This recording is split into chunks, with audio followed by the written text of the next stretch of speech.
Alright guys, today's trek into DIY tech, I'm going to share something with you that happened to us. You've seen this guy before. So this is the drone that we've been working on this whole time. It's a 550 sized. Came out of a kit, so it's been doing really well for us. This video is not an advertisement. Nobody sent us any of the things that you're about to see in this video, and we're not advocating for or against any products that you see in this video. Everything was purchased by us. Here we go. So now this drone was built, and we've been using, some of you guys will recognize, these are, I hate to say it, Phantom 4 or Phantom 3 props. Now, there are a lot of different versions of these out there, as you probably know by now. So you can see here, these two look similar. One of them is an official Phantom 4 OEM component, and one of them is not. But you can see what the difference is. These two have the metal inserts in there, and they're molded around the metal inserts or the nuts that you fasten the prop on there with. You guys know. This one is, everything is molded one piece. So, okay, this is the issue. In the past, we've had several questions about vibrations and things. And a lot of times it's been, you know, you have a loose motor mount. Yeah, these are not the original motor mounts. This thing has evolved. Loose motor mounts, the loose hinge up here will cause you issues with vibration and stability. So a lot of things can cause it. But in this case, it was caused by the props. And so what we're going to do today is we're going to take these three separate sets of props. We're going to put them on there. We're going to set up a mission and cue ground control so that stays constant. We take out the variable there. I'm not going to be flying manually. We're going to create a mission and cue ground control. We're going to go up about 1 meter or so. Yes, that's all it took. Above 1 meter, it gets worse, but you'll see it at 1 meter. And we'll compare the three, and then you can share your thoughts in the comments about this, because it can be something that you can be chasing your tail for a while thinking it's one of these other issues, and it's a cheap set of props that was doing it. So here we go. Right, we've got our landing pad set up.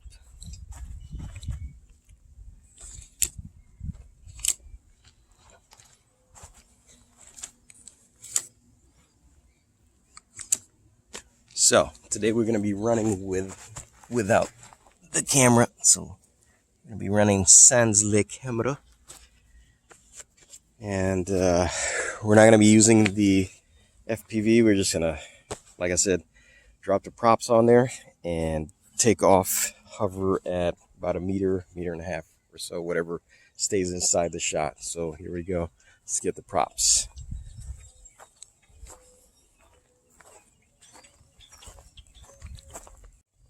All right, first up, we're going to grab the OEMs, set those on there.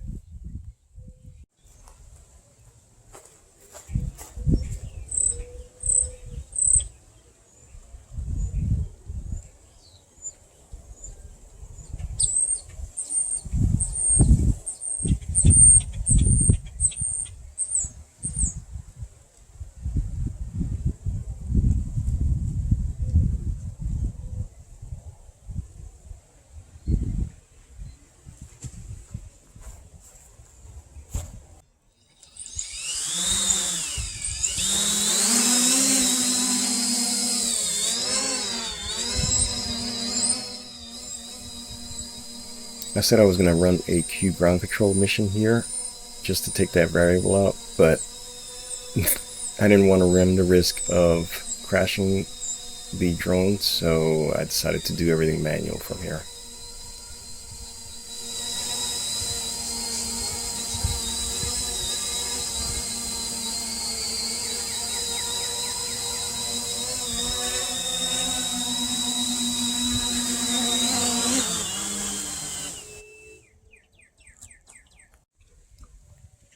All right. Next up, we've got the plastic special from Amazon.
And finally, let's get these guys on there.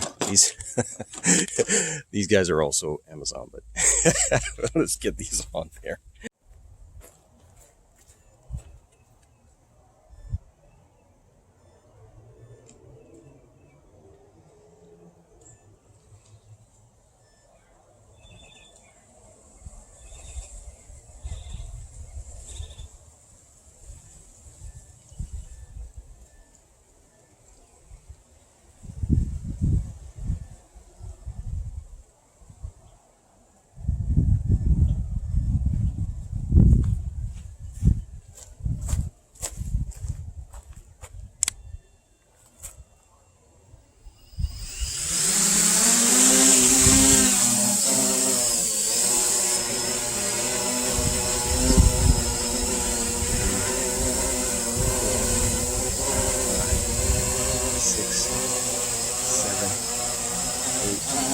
Let's see that again in slow motion.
All right, so that wasn't even stable enough to lift off. I just put those props on again just so you guys can see it.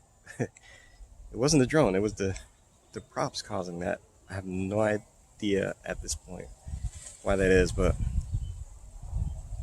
let's go take a look at the plots on that, see what the vibrations look like.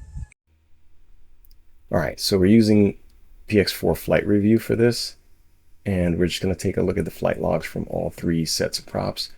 These are the OEM props. You can see we hit 35 on the vibration metrics. We've got a little something at 80 hertz here, but it's pretty spread across the spectrum. So this was the set of props that gave us the best results. And then we're going to the next one, which is the all plastic props. You could see something similar here with vibrations being mostly across the spectrum until we tried to do some adjustments to counteract the wind. And you can see we started around 70 on the vibration metrics, and then we had a spike at 80 here when we were trying to do some course corrections for the wind. So not the ideal thing to have here, but flight characteristics were still manageable. And now we come to the props that really gave us some trouble, and I wouldn't fly with these at all. We are consistently at 80 on the vibration metrics. So now, without going into exactly what these numbers mean, we're using them for comparison at this point, because if you want to really get into this, you should go to the site and just take some of those tutorials and see what all of this really means. Again, we're just using it for comparison here, but you can see we're red here. We're redlining here, and you can also see there's a harmonic that you're starting to see here, and it's 20 hertz. So that is also, in my experience, has been dangerous. So if you see 40, 60, 80, 100, something is in the frame that's causing some harmonic or something. Don't fly with those. I don't recommend that. But anyway, that's what we had there. So this is again the first set of props, second set of props, and then the third set of props. All right, pretty wild, huh? So I know I said I was gonna fly this thing using Cube ground control, so we could take that variable out and just have very comparable flights. But the wind kicked up a little bit, and man, I'm a little bit attached to this guy after all the work that we've done, so I didn't want to take any chances. But that was pretty, I don't know, that was pretty conclusive there. I don't know if it's the materials that they've used or the manufacturing processes. If you guys know something or you have an idea what could be causing this, please leave something in the comments, share with us what your thoughts are on that. Anyway, hope you guys got something out of this one. If you liked it and you want to see more, like, subscribe, share. That'll help us make more videos. As always, I appreciate the time you spend with me. We'll see you in the next video.